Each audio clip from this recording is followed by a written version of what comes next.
Variados temas temos abordado em gravações que você tem disponível lá no nosso canal. São temas de atualidade, são temas que mexem com a vida da pessoa, mas também são temas provocativos para a gente pensar alguma coisa. E nesta oportunidade, gostaríamos de conversar sobre a ótica de ter marcos definidos. Para tanto, eu estou trabalhando basicamente a partir do capítulo 22, versículo 28 de Provérbios. Provérbios 22, 28 diz assim: não removas os limites antigos que teus pais estabeleceram. Desde o início da civilização até o advento da agrimensura e dos registros cartoriais, as pessoas reivindicavam para si pedaços de terra, demarcando os limites da propriedade com amontoados de pedras, pilares, etc. Logicamente, os indivíduos inescrupulosos sempre tentavam enganar, removendo os limites dos vizinhos para se apropriar da terra. Essa é a ênfase secular subjacente a esse provérbio, exortando o povo de Deus a ser honesto e respeitar os marcos definidos. Quando Deus nos diz alguma coisa, aquilo que Ele realmente pensa e não vai mudar de opinião. E aqui nós queremos estender a ideia de propriedade para ter limites específicos àquilo que é fundamental. Ao contrário do que muita gente acredita, né? Deus não muda. Os seus padrões, eles são firmes e estabelecidos. Em Malaquias capítulo 3, versículo 6, nós encontramos o seguinte: pois eu sou o Senhor, eu não mudo, por isso vós, filhos de Jacó, não sois consumidos. Veja que essa postura de Deus está falando de marcos, não marcos de propriedade, mas marcos de estabelecimento de aspectos fundamentais e definidos para a vida dos seres humanos. Aquilo que Deus coloca, aquilo que Deus diz, aquilo que Deus faz, Ele não muda. Por isso é que nós pensamos e temos firme fé de que os marcos estabelecidos dentro das Escrituras, eles são esses ensinos, esses lineamentos, eles não mudam, porque Deus não mudou. Aquilo que ele pretendia e pretende para a vida do ser humano está todo nas Escrituras Sagradas. Encontramos ainda, no mesmo livro de Provérbios, capítulo 22, no versículo 18, nós encontramos o seguinte: porque será agradável se as guardares dentro de ti, se aplicares todas elas aos teus lábios. No mesmo capítulo, ele está falando a respeito dos ensinos, a respeito das coisas que Deus deixou como orientação, como guia, como padrão para a nossa vida. Ora, quando entramos em Jeremias, no capítulo 31, versículo 21, vamos encontrar o seguinte: edifique marcos para ti, faze para ti altos montes, coloca teu coração em direção à estrada, o mesmo caminho em que tu foste. Volta novamente, ó Virgem de Israel, regressa para as tuas cidades. Ou seja, esse texto aqui, ele está falando novamente de um referencial específico para aquilo que Israel deve ter. Ainda, no profeta Ezequiel, no capítulo 21, versículo 19, nós encontramos: também tu, filho do homem, traça 2 caminhos para que a espada do rei de Babilônia possa vir. Ambos virão adiante de uma terra, e escolhe tu um lugar. Escolhe-o na cabeça do caminho da cidade. Ele está falando aqui a respeito de um ponto de referência para o caminhar de todo o povo. Ele está falando aqui de um marco definido na estrada para que se saiba exatamente qual é o caminho que deve seguir. Por decorrência, os marcos estabelecidos por Deus na sua palavra para a nossa vida também são como esses marcos de estrada, esses pontos referenciais para que aquele que esteja caminhando, ele saiba, seriam como placas indicativas que nós temos hoje nos nossos caminhos. Você quer ir para tal lugar, a placa indica, é por aqui que você vai, à direita, ou siga em frente. É nesse sentido que nós estamos aqui trazendo aquilo que está na palavra de Deus. Também encontramos no livro do profeta Oséias, no capítulo 5, versículo 10, nós encontramos as seguintes palavras: os príncipes de Judá foram como os que mudam os limites. Derramei, portanto, a minha ira sobre eles como água.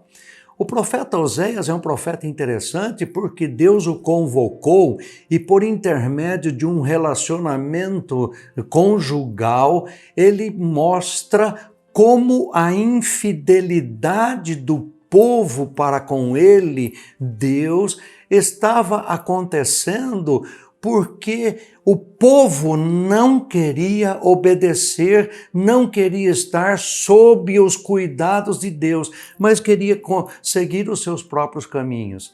Então aqui ele está dizendo, olha, vocês estão tentando seguir os seus próprios caminhos, esses caminhos não são bons, esses caminhos levam para lugares e situações que não são aquelas que eu pretendo para vocês, que são situações de bênção, são situações de paz, são situações de tranquilidade, são situações de boa orientação para a vida de vocês.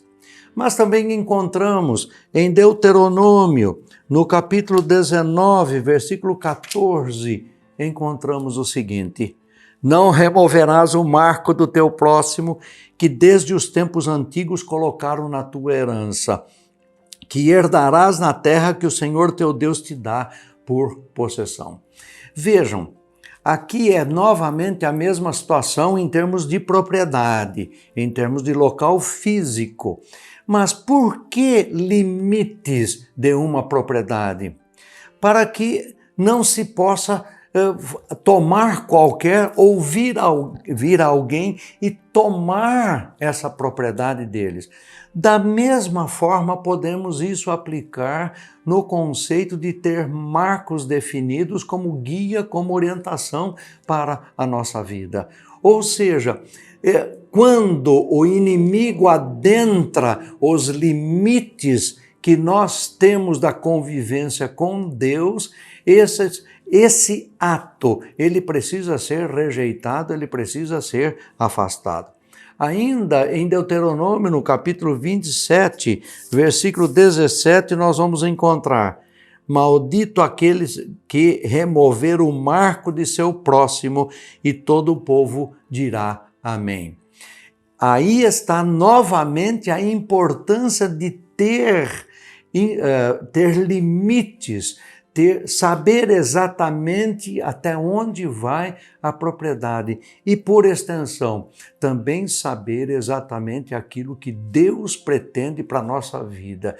Não irmos além dos limites e ninguém adentrar os limites daquilo que Deus colocou e daquilo que Deus disponibilizou para nós. Ainda em Deuteronômio, no capítulo 26, versículo 17, nós vamos encontrar: tu declaraste neste dia que o Senhor será o teu Deus, e andarás nos seus caminhos, e guardarás os seus estatutos, e os seus mandamentos, e os seus juízos, e ouvirás a sua voz. Ora, o que isso significa, senão que Deus estabeleceu os limites, Deus colocou marcos, e dentro desses marcos, o povo se dispôs a andar e nem sempre cumpriu essa disposição e essa determinação. Por isso é que, quando nós estamos nos caminhos, nas orientações de Deus, nós precisamos estar atentos para aquilo que a palavra traz como orientação e como guia para a nossa vida. Ora, Deus é onisciente, onipotente e onipresente, o que significa que Ele sempre acerta desde a primeira vez. Por essa razão, eu sempre fico assim, bastante estremecido quando ouço a expressão "a oração muda as coisas", pois na realidade não muda nada. Se pudéssemos mudar a mente de Deus por meio da nossa oração intercessória, Ele deixaria de ser Deus. Martinho Lutero captou bem a essência dessa verdade quando definiu a oração não como a superação da relutância de Deus, mas, ao invés disso, a apropriação da nossa parte da sua disposição. Sim, somos instruídos a orar sem cessar e ser inoportunos, mas se Deus atende a todas as nossas petições, é simplesmente porque a sua vontade de fazer aquilo desde o início, e não especificamente a partir do momento em que nós estamos pedindo a Ele. Talvez você nunca tenha pensado nisso, mas Deus responde todas as orações que seus filhos eleitos elevam aos céus.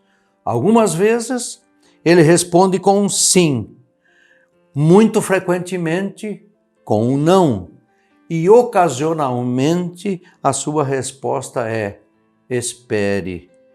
Mas em todos os casos, e sem falhar, há uma resposta definitiva da parte de Deus.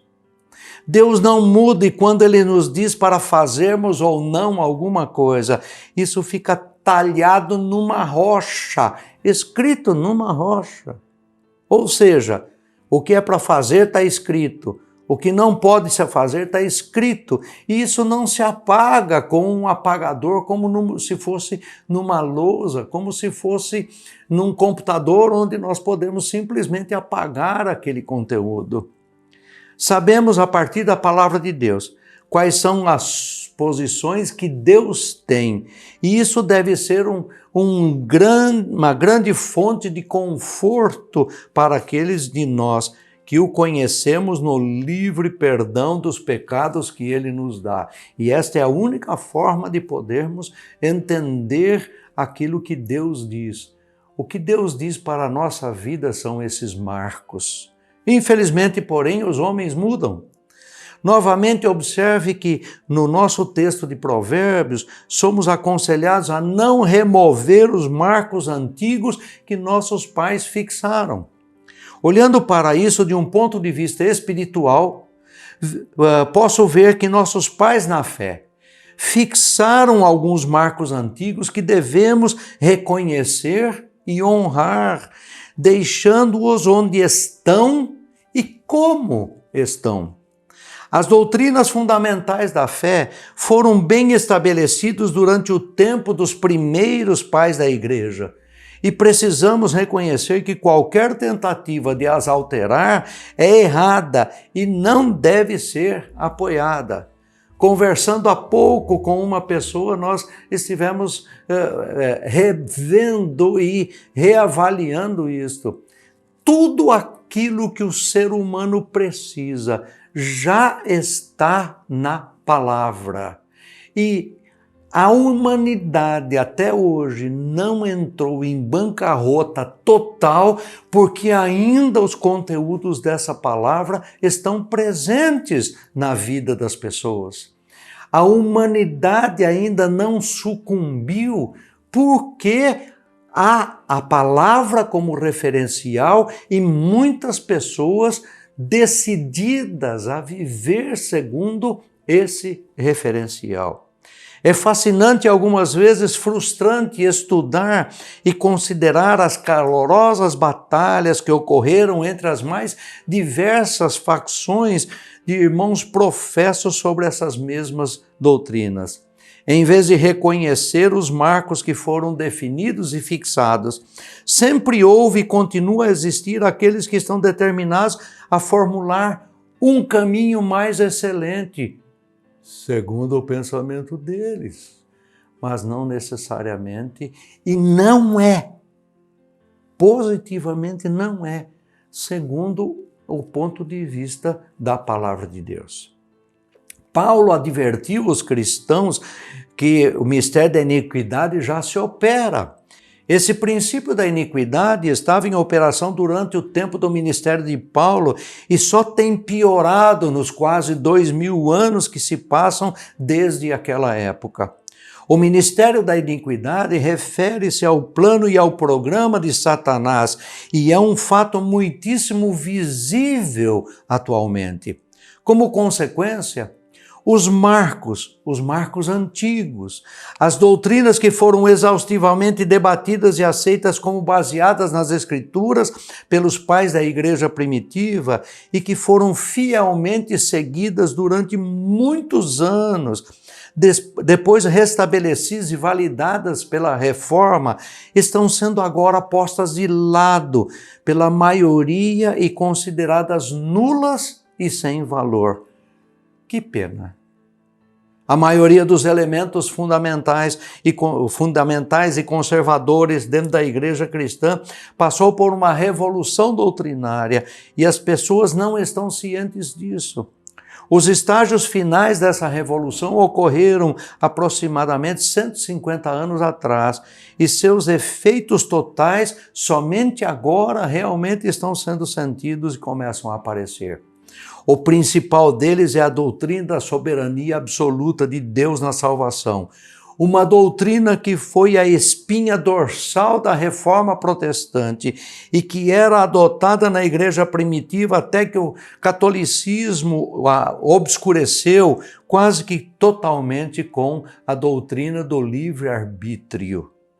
A reforma restaurou a doutrina da graça soberana ao seu lugar de proeminência devido a uma posição que ela manteve até pouco antes da Guerra Civil dos Estados Unidos, quando novamente começou a ser desalojada em favor de um caminho melhor segundo os pensamentos mais atualizados. Spurgeon, afetuosamente conhecido como o príncipe dos pregadores, por causa do profundo efeito que teve na cena evangélica na igreja no fim do século XIX. Mais de 100 anos após a sua morte, ele ainda é frequentemente citado e seus sermões são publicados e grandemente disseminados entre os cristãos que têm esse compromisso com esses marcos definidos e permanentes. Todavia, poucos irmãos parecem saber ou se preocupam em observar que ele era uma pessoa que tinha um ferrenho apego à soteriologia, ou seja, à doutrina da salvação. Ele creu, defendeu, ensinou as antigas doutrinas da graça soberana até sua morte, sem nunca arredar o pé dessa posição. Estamos vivendo um tempo de acomodação das coisas que estão na palavra a uma realidade, fazendo com que essa realidade existente na sociedade é que determine aquilo que seja válido ou não na palavra. Com isso, nós estamos perdendo o norte. Nós estamos perdendo o ponto básico, aquele marco fundamental estabelecido pela palavra de Deus. Aquele marco fundamental que serve como guia suficiente, único suficiente para a nossa vida. Ou seja, em outras palavras, a salvação vinda somente por intermédio de Jesus Cristo. e o compromisso do cristão com aquilo que a palavra de Deus diz. Eu acho interessante a expressão de Billy Graham, que diz o seguinte: a Bíblia ela é mais atual do que a notícia que ainda vai sair amanhã nos meios de comunicação. Isso reflete marcos bem definidos, e são a esses marcos que nós somos chamados a não abandonar, a não deixar por qualquer outro vento de pensamento ou de doutrina que porventura comece a aparecer, que seja, digamos assim, mais palatável para o homem, mas não para Deus. O convite que a palavra de Deus faz nesse momento é para uma tomada de posição nossa. Essa tomada de posição significa ter a palavra de Deus como marco definido que os antigos nos deixaram e que nós não podemos abrir mão desses marcos. Esses são os desafios para os quais Deus nos convoca por meio da sua palavra para os dias de hoje.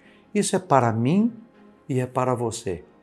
Vamos aceitar e vamos tomar esse desafio como uma decisão firme e eficaz diante de Deus. Deus nos abençoe.